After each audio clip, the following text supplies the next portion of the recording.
I started posting these home tours on stories when stories first came out. I'll walk through the house as fast as I could, and then it'll split it up into 4 15-second pieces, right? Don't be that person that's just kind of like all over the place. Keep it steady. If you have to like stay in the same spot and like kind of just stay there, that's gonna be better than all over the place. So home tours are the easiest way to do it, and then you can work your way up to voiceovers, so you can start listening to your nasty voice that you think is just so ugly, right?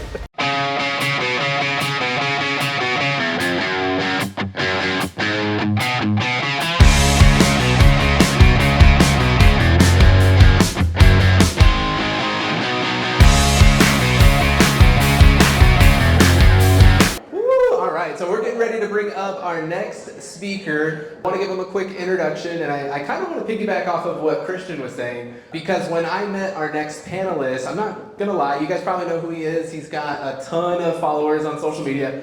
And when you see people like that, sometimes you might think that they're kind of jerks. You know, you meet these people, their heads get inflated. And that was not the case when I met our next speaker. He was like very surprisingly down to earth when I first met him, and you never know what to expect, I guess, because like Christian said, some people, their heads get big, they don't really have their shit together, and that just wasn't the case. As I've gotten to know him a little bit more, I've seen he's not only just down to earth, he's a very big family man, he's got 2 little boys, and he does extremely well in real estate. So it is my honor and privilege to bring up Robert Cedeño.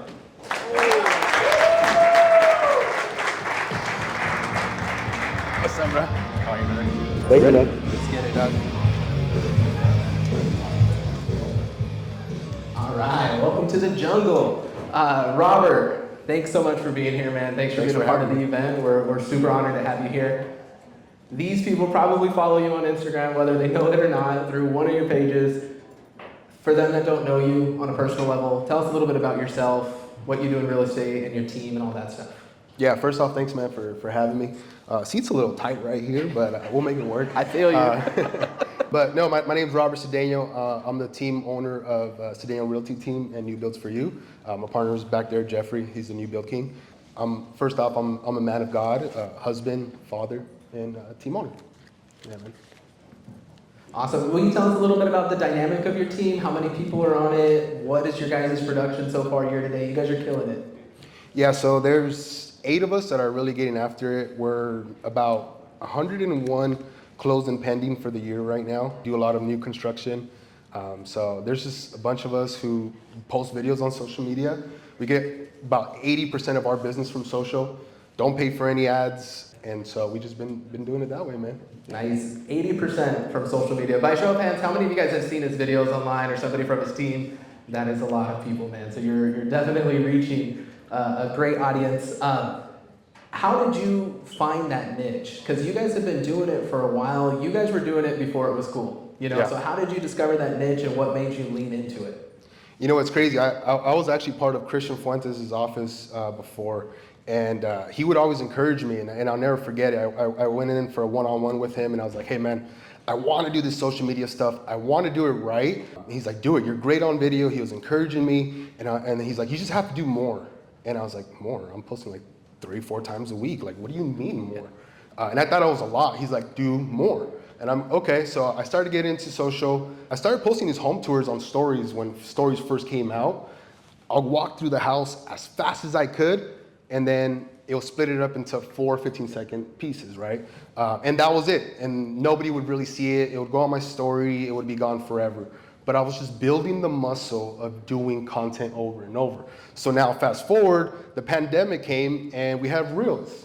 So I started posting on Reels, and then there's like, okay, 30,000 views, 50,000 views, 100,000, 1 million. And I was like, we have something here, right? But I had been building that muscle since 2018, 2019. So when Reels came out in 2020, we hit the floor running, man. Yeah. And that was really it. So it's just that and the consistency. Nice. And I see Christian over there. He's saying you got to do home tours at 5:15 a.m. now. That's the next step I know. in the progress, man. I know. I got to wake up and get the gym. I mean, he didn't look this tight in this chair, so I'll be waking up for some of those calls, man. There we go. So myself, I'm asking this kind of selfishly because I like to do some home tours as well. I'm not nearly as good as you. Give us some tips and tricks. If somebody out there wants to go today and film their first tour, what would you tell them? You know, how can they find the property and Best practices. Best practices. I mean, if you're gonna go to a listing that's not yours, please ask for permission, right? Like you still gotta follow all the rules, guidelines. You gotta do that. Next thing is, if you have a Samsung, just walk out the door right now. I'm just kidding. But if you have an iPhone, you want to at least change your settings to HD 60, right? So everyone knows 1080, whatever, P 60. That's it. You don't want to do 1030, or 30 frames per second. It's just going to mess things up. So that's number one, right? Your video settings. And then number two, keep it slow, right? Don't be that old person and nothing wrong with old people because I know you guys can still do it. But don't be that person that's just kind of like all over the place. Keep it steady. If you have to like stay in the same spot and like kind of just stay there, that's gonna be better than all over the place, because I've seen grandma's videos before and they're not good. So that's gonna be my best advice, right? Ask for permission, have the right video settings, keep it slow, and then don't overcomplicate it. Like too many people overthink this, right? Like I'm just a guy that started posting videos. I don't look the best, right? I don't have like this huge swagger that everyone's looking for. I drive a 2017 Camry. Like I just go out there and do it, right? And so most of you guys out there are making excuses why you don't get on video, right? Why you don't pick up the camera, right? I get on there and it's just like a switch. And I'm going. So home tours are the easiest way to do it, and then you can work your way up to voiceovers, so you can start listening to your nasty voice that you think is just so ugly, right? And you start getting used to hearing your own voice, and then you get on video, and you're like, man, that would suck. Who cares? Throw it on there, and then we could just continue to post videos like us. Awesome. And so one thing that I think people forget is that he's not just posting the videos and getting 100 closings. There's so much more that goes into it. It's, the home tours are the pretty part, and that's probably the easiest part of it. Talk to me a little bit about the work you guys are doing in the trenches behind the scenes, because I see the Instagram stories, 2 hours of prospecting phone calls. You guys are killing it. So tell us a little bit about that, the real work behind it all. Yeah, and it all goes back to the basics, guys, is prospecting. At the end of the day, you can have the best videos, and I see it all the time with these home tour teams.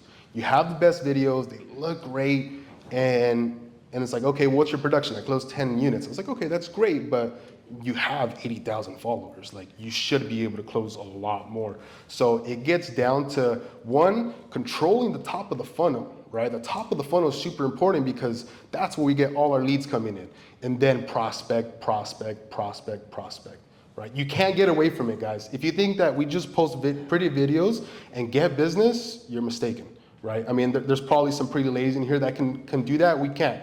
We're not those guys. So if I were to give you any advice, is prospect, and then call the people, and that's what we do, right? We do a lot of follow-up. We have a ton of campaigns that we run on the back end, and we're worried about capturing information and getting them down the funnel until we get them into escrow.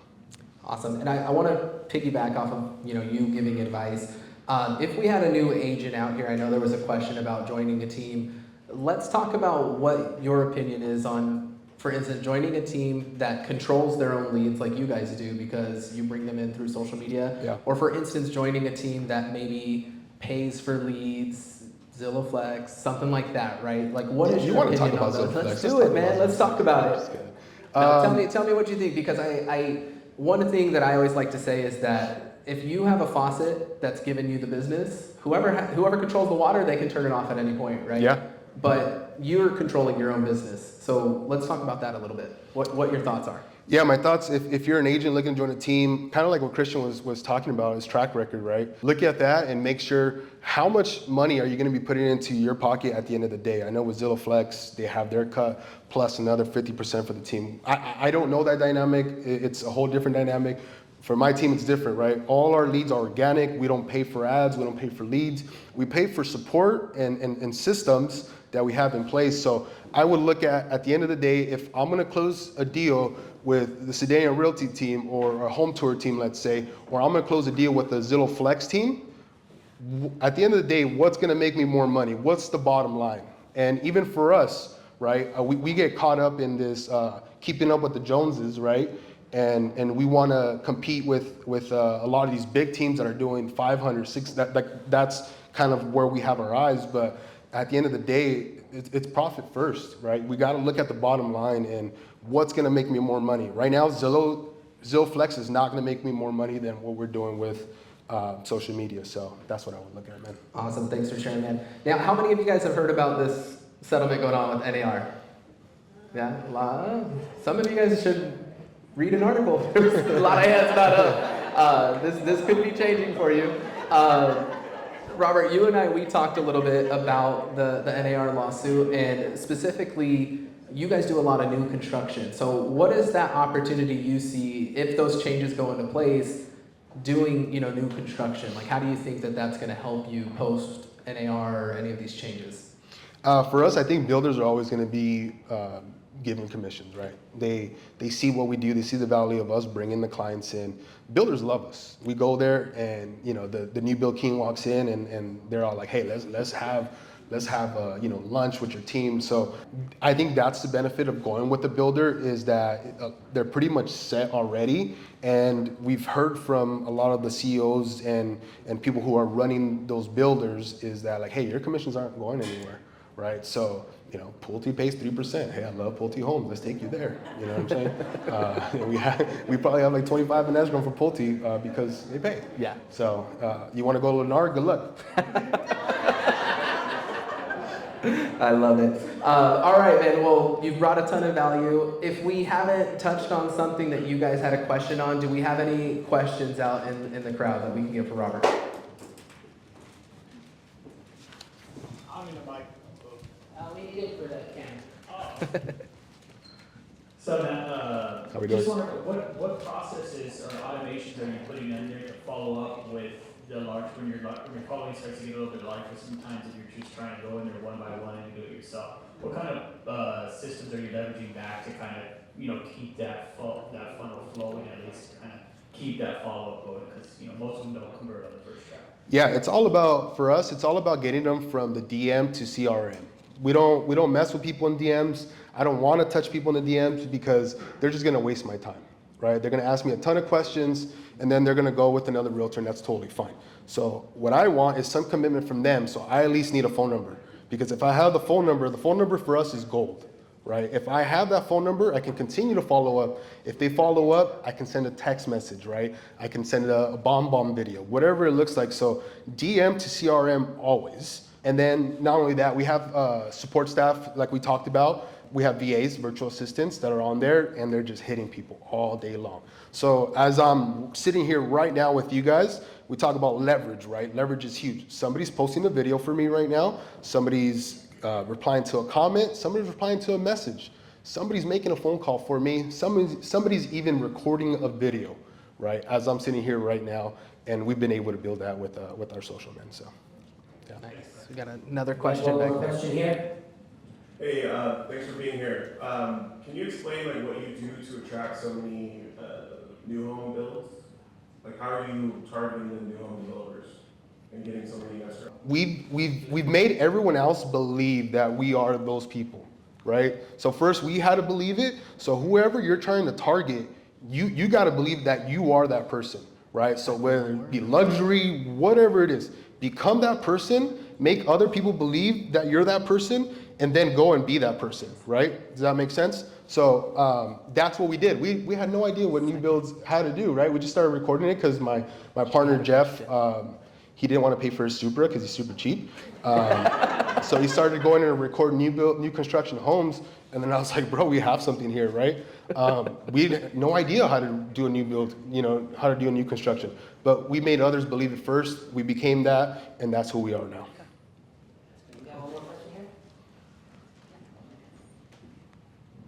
So I'm having a hard time delegating my Instagram to somebody else. Yeah. Just because it's organic, I've been working on it for so long. Are you using a VA to look at your DMs? Are you using a third-party platform for somebody to answer your messages? Yeah, a little bit.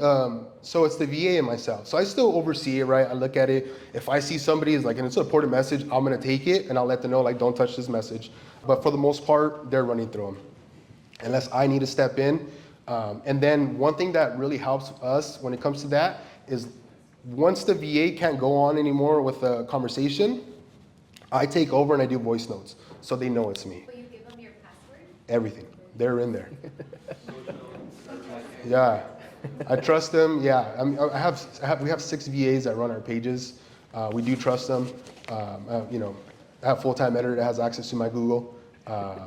Yeah, it's tough, but if they were to do something crazy, I know I could build it all over again because I build those skills, right? And I'm just gonna go and do it again. So, yeah. On that note, man, I think that's a strong note to end on. Robert, we're sticking around until lunchtime? Yeah. Yeah, all right, Robert will be here. He'll be here to answer any other questions that you have. Come talk to him. Thank you again so much, brother, for being here. I appreciate you.